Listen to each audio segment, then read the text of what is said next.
So it is that time again, and we are back with our weekly championship score predictions. As always, you can find all this weekend's games in the description down below so that you guys can easily go ahead and make your score predictions. And if you do get any of them right, your comment will be included next time. And we do only have 13 games left of this championship season, so we really are ticking over towards the end now. Before we do hop into my predictions though, I want to give a shout out to our sponsors over at OneFootball. As always, you can find their link in the top line of the description down below. Now, we do have a lot of championship football coming your way in the next week or so. We've got a whole fixture list coming up in midweek as well. So if you want to keep up with all the action going on around the championship, then you can go ahead and do that over on the OneFootball app. Get live updates to your phone. You can check how the league table's moving around as things happen and get all the latest news and updates on your phone. So like I said, OneFootball link down below. But without any further ado, let's hop into my score predictions. So kicking things off, we got Derby going up against Fulham. Fulham still chasing down the top two, but they missed a massive opportunity last time as Barnsley put 3 goals past them at Craven Cottage. Really wasn't a great performance. Up until that point, they had been on a relatively good run in the championship, but their fixture list from now until the end of the season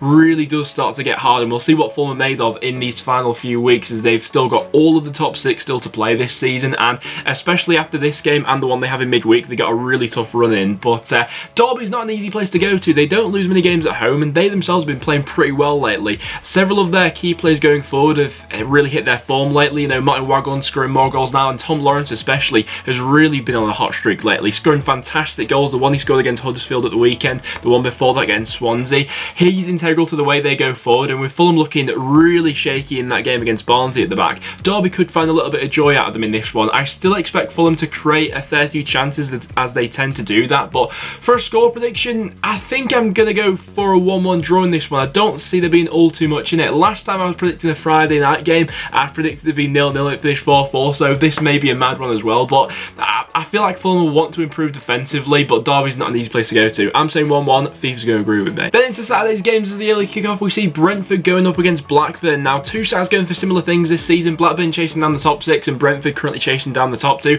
There's only 5 points that separates these two sides, and with the way that Blackburn are playing at the moment, I wouldn't be all too surprised if they went away to Griffin Park and picked up a result here. That really would be a statement of intent going into the tail end of the season with the way that they're looking to hunt down the top 6 at the moment. Brentford lately have drawn a fair few amount of matches. They've drawn 3 of their last 6 in the championship. If they do want to close that gap, these are the sort of games where they're going to have to be picking up all 3 points in. Their last 2 games have both been draws at home against Leeds and then away against Birmingham. Obviously, with the way that front 3 plays, they're capable of winning matches by themselves. You know, we saw that in the game against Hull when they absolutely ripped them apart. But what I'd say about both Brentford and Blackburn is for how good they are going forward, they're also really settled at the back. You know, Blackburn don't tend to concede many goals either on the road or at Ewood Park, and they'll make it tough for Brentford in this one. Blackburn also have their share of creativity going forward. Stuart Downing's been someone pulling the strings for them lately who I've been really impressed by, and obviously Adam Armstrong, who's been getting a lot of goals.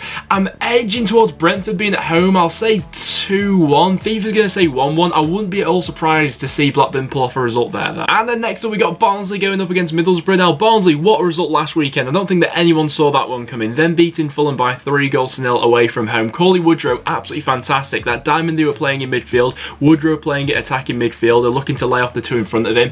Absolutely fantastic performance. Jacob Brown getting on the score sheet in that one as well. They have a lot of dynamic attackers, Barnsley, and they're going to have to be crucial for them for the rest of the season. They're looking to get out of the bottom 3. They are still 6 points adrift of safety, with Stoke looking to be the team who they are chasing down. To be honest, it's not a bad time to be playing Middlesbrough either, who are without a win in their last 7 matches. In a few of those games, I think that Borough have got slightly unlucky here and there not to win. Last weekend was a bit of a poor showing, really losing against Luton, and I think Barnsley should be looking to take full advantage of this one, especially with them being back at home in this one. They've got the capabilities of scoring goals. It's just that defensively sometimes they can completely fall apart. For Barnsley, you feel like it's got to be now or never. I'm going to back them for a 2-1 home victory. Thief is going to say 1-0. Big chance for them. And then we got Birmingham going up against Sheff Wednesday. Gary Monk returning to St Andrews in this one, and if you remember his comments about Pep Clotter earlier on in the season, I'm sure that this one will be a bit of a feisty match. Now, Sheff Wednesday find themselves in just an awful run of form at the moment, and Birmingham have got the perfect chance to go ahead and capitalise on that. They are currently sat on the same amount of points in the championship, but I think a lot of people are fancying Birmingham to end the season stronger, especially with the way that they're playing at the moment. I think that watching Birmingham at the moment, it's quite similar to last season really with the way they're setting up at the moment. In that 4-4-2 formation, the little and large going forward of Djukovic and Hogan, those two have really seemed to form a good partnership between themselves. And in midfield, they got the creativity from the likes of Bella, who I think is vastly underrated, and Jude Bellingham as well. And then Sunjic and Gardner seem to have a bit of chemistry between them as well. So Birmingham at the moment, I think, are playing some really nice football. Compared to Sheffield Wednesday, who've only scored 2 goals in their last 6 matches, they are really struggling for anything at the moment, and I'm struggling for anything positive to say about them at the moment, really. Defensively, they can't keep a clean sheet to save their lives. You know, they conceded 3 against Reading at the weekend, and going forward, they've not got much either. So for this one, I think I'm fancying Birmingham for obvious reasons. I'm going to go 2-0 Birmingham. Thief's going to say 1-0 to them, but I mean, it would be typical of the Championship for the form book to just flip round in this one and Gary Monk to pull off a masterclass and end 1-0 Wednesday, but who knows? I'm saying 2-0 Birmingham. Coming up next, we got a big clash between Bristol City and West Brom. Bristol City 7th on goal difference at the moment, looking to break into the top 6 this weekend, whereas West Brom are continuing to look to solidify their place at the top of the Championship. Now, Bristol City lately, a bit of a tough fixture list, really. Last weekend they had Leeds, and now they got West Brom, so facing the top 2 back-to-back was never going to be an easy one. In that game at Ellen Road, Leeds walked away with all 3 points with a 1-0 home victory.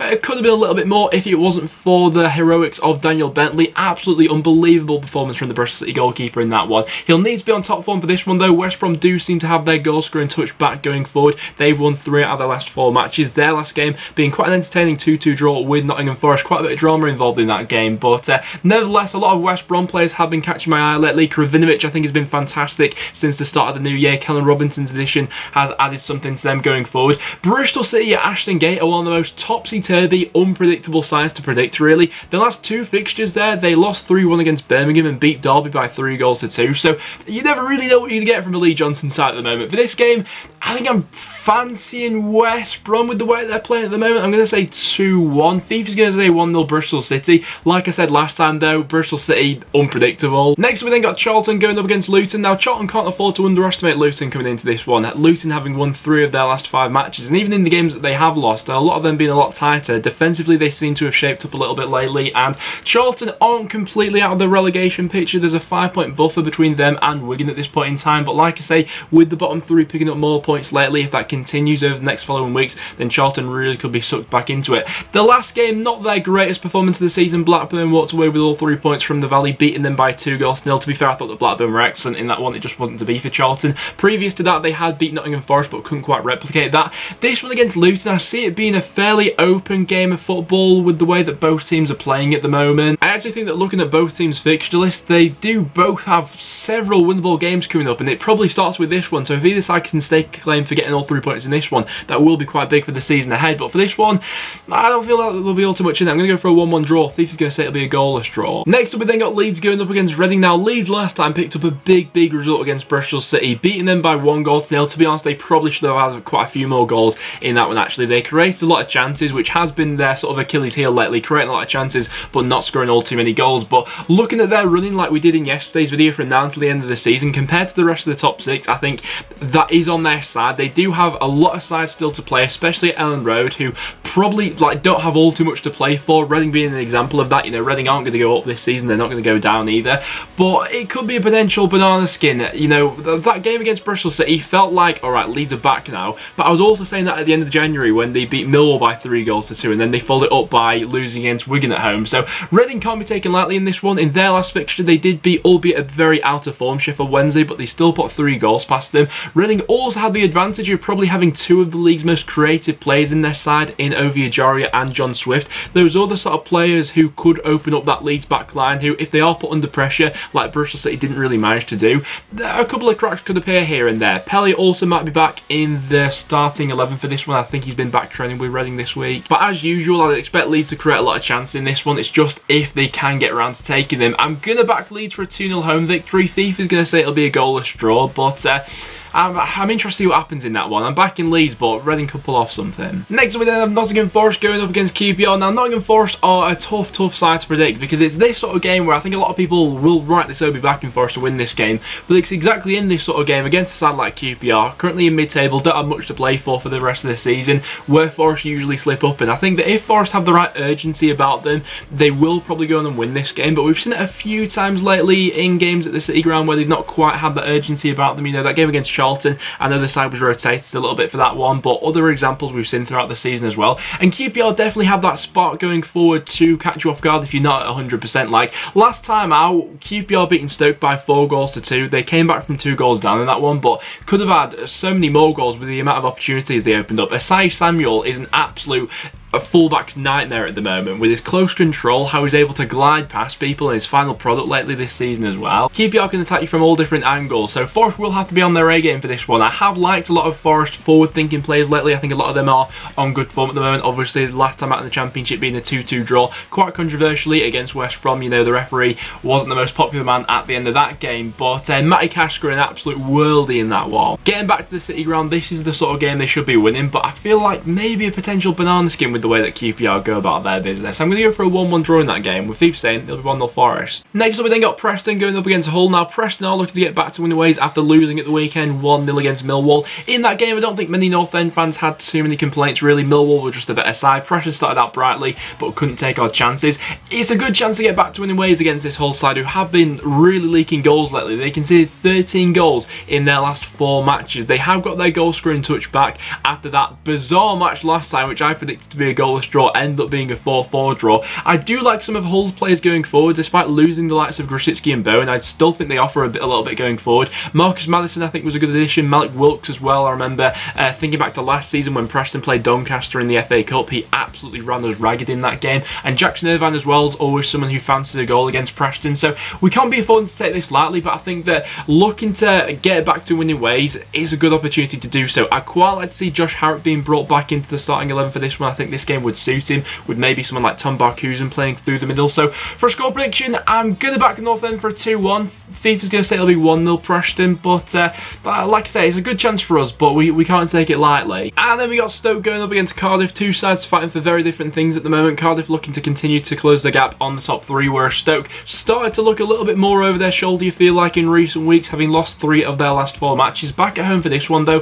where their home form in 2020 has been very consistent, I must say. Even in their last home match against Preston, I thought they got quite unlucky in that one, really. They created a lot of chances, just wasn't their day going forward. Injuries haven't helped them lately, but looking to get back to winning ways in this one against Cardiff. Cardiff, the away side, coming into this one, they sit just 3 points off the top 6 at the moment, and there's definitely still stand the chance of breaking it in there. I think they would be that sort of dark horse at the moment, who's playing well, unbeaten in their last 7 matches. Their last game, a 2-2 draw against Wigan. It was Will Vokes, 2 of their goals resulting from the long throw in from him. Bit of a secret weapon they've got there. I know that Stoke will be all too familiar in the days of Roy Delatt, but the roles are reversed in this one. For a score prediction, I don't think there'll be all too much in this one, really. I'm going to go for a 1-1 draw. I think with Stoke being back at home, they'll look to solidify themselves, especially after that 4-2 defeat away to QPR. But I don't feel like either side will want to give much away in this one. I'm going to go for a 1-1 draw. FIFA saying 1-0 Stoke. Then we got Swansea going up against Huddersfield. Now, Swansea, it feels like it's now or never if they're going to make that final push towards the top 6. They currently find themselves 5 points outside the playoffs. And,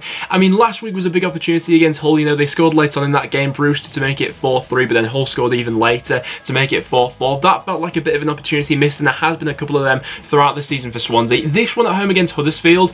Huddersfield are a really odd side to predict at this point in time. Going forward, I like a lot of the options that they have. Defensively, they can be a little bit all over the place at times. Although saying that, at times Swansea have gone up against other sides quite similar to that, where they've not fully taken advantage. So this is probably one of the toughest games to predict coming into this weekend. Huddersfield last time out, a 1-1 draw against Derby. Decent result on the road. They actually had a decent chance late on to go and win that one as well. But Swansea back at home for this one. I'm edging towards maybe them because they've still got that something to play for with the top 6. I'm going to go 1-0 Swansea. FIFA's going to go 1-0 Huddersfield. Honestly, you could flip a coin for that game. And then we're finishing things off with Wigan going up against Millwall. Wigan currently 3 points off safety. Millwall 4 points off the playoffs. So a draw once again wouldn't really do either of these two sides any favour. So I feel like both of them are going to have to be going for all 3 points. We've spoken quite a bit about Millwall on the channel recently. After they came to Deepdale last weekend, it was an absolute masterclass of an away performance. That 5 at the back system with the overlapping centre-backs, they were a nightmare to get past, and going forward they create a lot of chances. The best way I could probably describe Millwall under Gary Rowett would be effective but not always clinical. Wigan, who have been scoring a few more goals in the Championship lately, you know, they scored 4 goals in their last 2 now, looking to continue to close that gap, but having drawn their last 2 matches, that's not going to be enough to get them out of this relegation scrap. It's going to have to be 3 points in these sort of games, but with the way that Millwall are going at the moment, I think I am edging towards them. I'm going to go 2-0 Millwall in this game, with FIFA saying it'll be a goalless draw. But guys, there you have it. There are my championship score predictions and what I'm fancying to happen in this weekend's game. So as always, get all your thoughts in the comments down below. I'm interested to see what you guys are saying for this weekend's games. But apart from that, that will now wrap it up for today's video, guys. So if you're going to enjoy, make sure you leave a like. It is always massively appreciated. Make sure you do subscribe for a bit of regular championship content. But apart from that, thanks very much for watching, and I'll see you all in the next one.